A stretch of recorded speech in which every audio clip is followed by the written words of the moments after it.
Good morning, good evening, and good night, Galaxy. I am your host, JohnyChainsaw, joined by my co-host, AZPotato68. Welcome to episode 6 of our podcast series. For today's episode, we're going to talk strictly level 34 epic faction ships. We're going to talk a little bit about costs and is this something you want to do, and how's the best way to go about it? So, Potato, you have a lot of experience with the level 34 ships. What do you think about them in general? Well, I love them, right? I love all the ships across the board only because it brings new gameplay to every level you're at. But there's also a pretty good discussion around, if I knew then what I know now, right, as you progress. So when you get into guys your age or my age and you start looking back at, man, if I could go back to high school now, I'd do things different than maybe I did the first time around. And same thing on ships. Yeah, and definitely, I think it starts, in order to have a level 34 ship discussion, you have to go all the way back to level 26, because that's when you're going to really start to use your faction credits. Yeah, you always have faction credits to level officers, but as me and you have discussed in a previous episode, we definitely suggest skipping level 26 faction ships and going with the Vidar. So we'll go right to the level 28 ships. What do you think about that? And depending on people's game styles, should they focus their faction credits on 28 ships or go straight to 32? Oh boy. So I've actually had a lot of discussions about this and thought about it a lot more recently, actually, because of the Vidar. That ship for sure changed kind of the ship progression and what you might follow all along. On the other hand, when you look at that kind of second tier faction ship, the level 28 ships, and so we're talking about the Saladin from the Fed side specifically, that's a great ship that carries you a long way through the game, unless you're really progressing very, very quickly, right, and buying packs. But if you're in that kind of spend the minimum amount, or don't spend anything at all if you're free to play, that's a ship that's going to last you a long, long time. And all of the ships in that same range, right across ROM and Klingon and Fed, right? That same category, those level 28 ships are big. And definitely when you speak of the Saladin, with the firing pattern of that ship, if you are, well, maybe we don't have to call it free to play, but if you're only going to spend a little bit of money and it's going to take you a couple months to grind, say from level 28 to level 34, you definitely got to go with that ship if you are Federation reputation, because it is just so overpowered compared to everything else. It is. On the other hand, the Vidar is still a viable ship against the Saladin, and what you'll hear in a future episode is, kind of how crew mix really impacts any ship you're on. So we've seen, the original Jellyfish be able to kill D3s with the right group together, with the right focus, but still, like, that Saladin or a Centurion, and those are really, really solid ships that are going to last a while. And if you're free to play, that while is a lot longer, right? So you're going to be in that ship getting comfortable for a little bit. Definitely. And, it's almost become a little taboo almost within the galaxy to actually skip those certain level ships. Me personally, I did skip all level 32 ships, so I'm strictly Klingon faction. I skipped the Burrell. I went straight for the D4. I saved as many faction credits as possible. Now, what do you think about the level 32 ships when making that decision to get to level 34? Because they are about 60,000 in faction credits in order to get them in game. Yeah. So I will admit, I have gotten every ship that I can have access to as I get access to it. and I've spent some money to be able to level them up and max them out. But I will say when it comes to that third tier, like the Intrepid on the Fed side, it's a really solid ship, no doubt about it. But I didn't use it that much because right at that point when I was progressing faster. So I got the Intrepid, and then it wasn't too much longer before I had access to the Enterprise. So I feel like I missed out on really exploring what I could do with the Intrepid because I was progressing fast enough. I regret getting any of the ships that I've had along the way, and I'm one of the people who, I really didn't ever get more than one of anything, other than like a Horizon and maybe an Envoy, but I don't regret it. But I also haven't scrapped any of them because they do have some level of like sentimental value to me. But scrapping is a major advantage when it comes to getting the resources you need, like the situation you're in, Johnny, with your D4. You have one, but it's not a powerful D4 yet, and I think resources are maybe kind of in the way, right? You're definitely right when it comes to my D4, and I think that's going to be a good segue to actually bring us into what this topic is all about, and that's those level 34 ships. So right now, mine's sitting at tier 4, but I need 3 upgrades, and I'm looking at 7,800 uncommon crystal, 1,625 uncommon gas, 595 million titanium, and 3.8 million dilly, just to bring it to tier 5. So I'm not going to call myself a free-to-play player, but I also don't spend a crazy amount of money. What I actually found hardest with my D4, and it's pretty much the same across all level 34 ships. And if anybody's questioning out there, where can I find information on resources costs for level 34 ships? Go to LCARS. It's a Discord channel. For those of you that's not in there, it could answer any of the questions you have on a lot of different topics. Costs for build-in upgrades, and ask anybody in your alliance if you're unfamiliar with LCARS. But for me, I found a big issue with just the common materials and interceptor parts because you have to use Latinum to purchase those parts unless you do a crazy amount of grinding, which I don't really. And I've really found that to be a pain point. So let me ask you a question, Potato. So now when it comes to level 34 ships, you've made it now to level 41 and you have a very strong jelly. Your Enterprise is a very high tier. Do you regret any of those decisions to bring that Enterprise to that high tier? And do you want to talk about like the conscious decision you have to make for the resources investment at that level? No, so I don't regret it at all. Only because I like getting the ships up, kind of to maximum and showing them off a little bit, right? I mean, to be fair, I don't regret it. I've gotten lucky with the jellyfish, with the ISS jellyfish, is that if you're buying a pack that promotes that ship in particular, it comes with some stuff that helps you promote the tier 3 ships as well. So in hindsight, I would have, knowing what I know now, I would have waited. I would have stuck with the Vidar had it been available when I was originally at level 25. And knowing what I know now, I probably would have carried that ship all the way through, at least, up to the point where you get a D4 or an Augur or a Enterprise. Only because I really think it's that viable that it can carry you based on what you need to do in the game and your competitive standpoint. And then once you get to a level where you can get the ISS jellyfish, anything you do there, if you spend any money, gets you the benefit of promoting those lower level. I call them lower level now, right?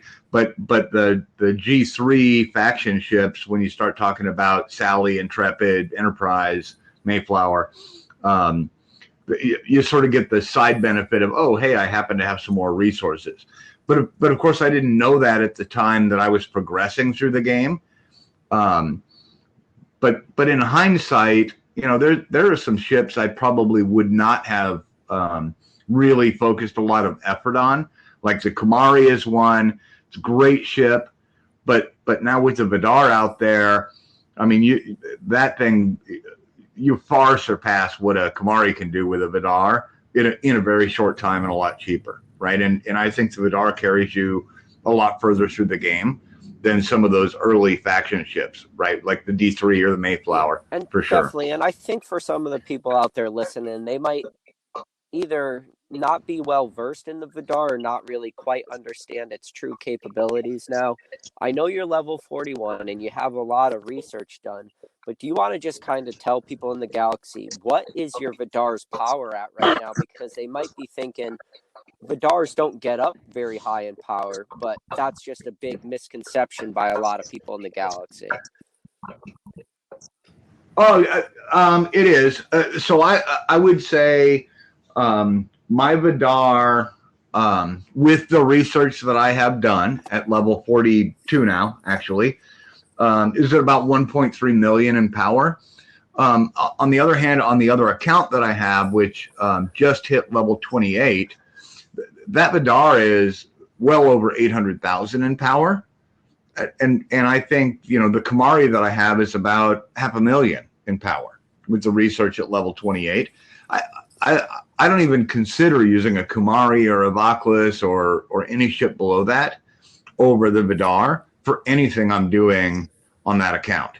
And I have enough prints now to go buy some faction ships, the 26 and 28 level faction ships, but I haven't, only because of what I've learned over time is they're not worth it at this point on that account. Yeah, and for you're me. definitely right when you say that, because the game is a slow grind, especially if you're going to go with the free-to-play play style or the middle ground where you spend a little bit of money to get what you want, but not all the time. But, with these epic ships, they really are some real serious resources requirements in order to max them. To look at just the D4 alone, total build costs, and keep in mind this doesn't have anything to do with prime titanium or anything like that, but 16.5 billion titanium in total cost for upgrades. And yes, you do get a lot of that back with your research, but it's still a lot. And it takes it takes a lot of rating to get there. Yeah, it's a lot of rating, or a lot of killing hostiles, or a lot of participating in events. And you're trying to balance, do I want a stronger ship? Do I want to promote officers? Do I want to do research? Do I want to build buildings? You're trying to balance all of that at the same time. And sometimes there are some people in a position who can say, doesn't matter, I can go, buy enough packs to get me through that. And there are others that are saying, look, I got $20 I can spend, or I have no dollars I can spend. How long is it going to take me to get through it? And they do some quick math in their head and they think, okay, I'll make it to level 32 in 2050, right? And that doesn't feel fun. So you sort of got to just pick where is the place to focus your efforts, and why are you doing it, right? I mean, it's one thing to go, like in your case, you're building a D4 because you go kill ships, right? I mean, that's what you do in the game. Yeah.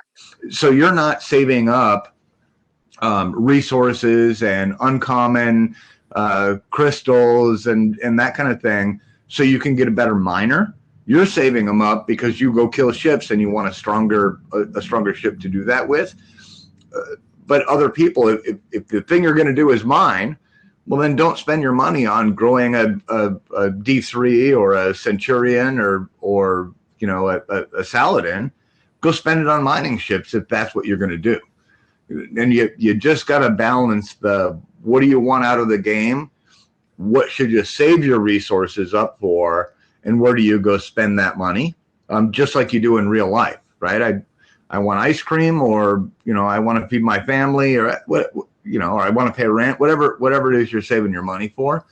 You just got to focus on that and realize you can't have everything, because if you do want everything, well, then you got to invest to get there, right? Or take a lot longer to do it. You're definitely right. It just, for everybody out there listening at home, what it just comes down to, it's a very conscious decision. You can't start making the decision, how am I going to tackle getting an epic ship at level 34? I hope everybody listening, whether you're level 15 to 33, you need to start preparing for these level 34 ships now. And if that means skipping ships, which, yes, like I said, is very taboo, you have to start saving those resources, saving those faction credits. An issue I ran into was I got very close to the 30 million mark for my faction.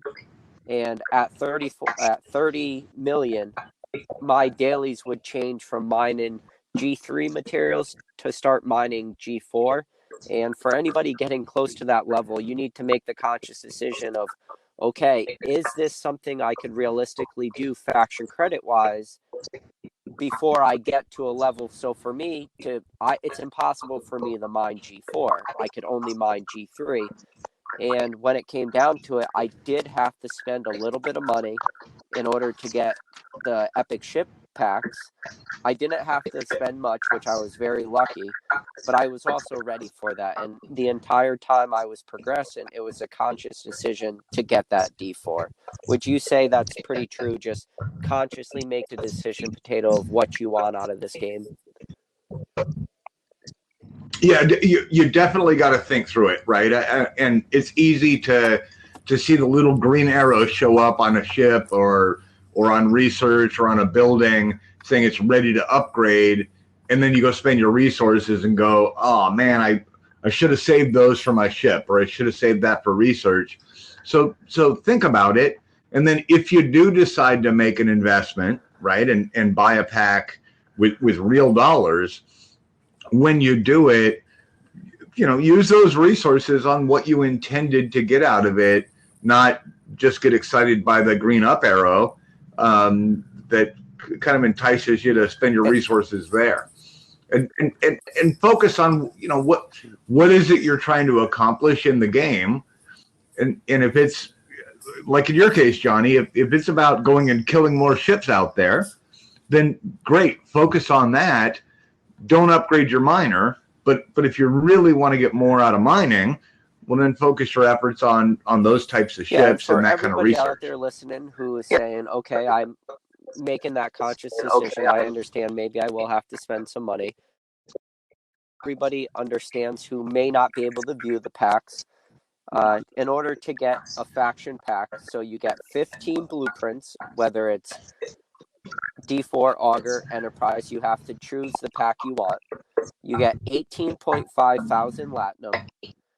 Like I said, 15 blueprints of that one ship. 100 million titanium total, 50 million raw titanium, 50 million worth of tokens. 20 rare crystal, 15 rare gas. This is the D4 pack. It changes according to the type of ship. 338 uncommon of the crystal, gas, or ore, depending on ship.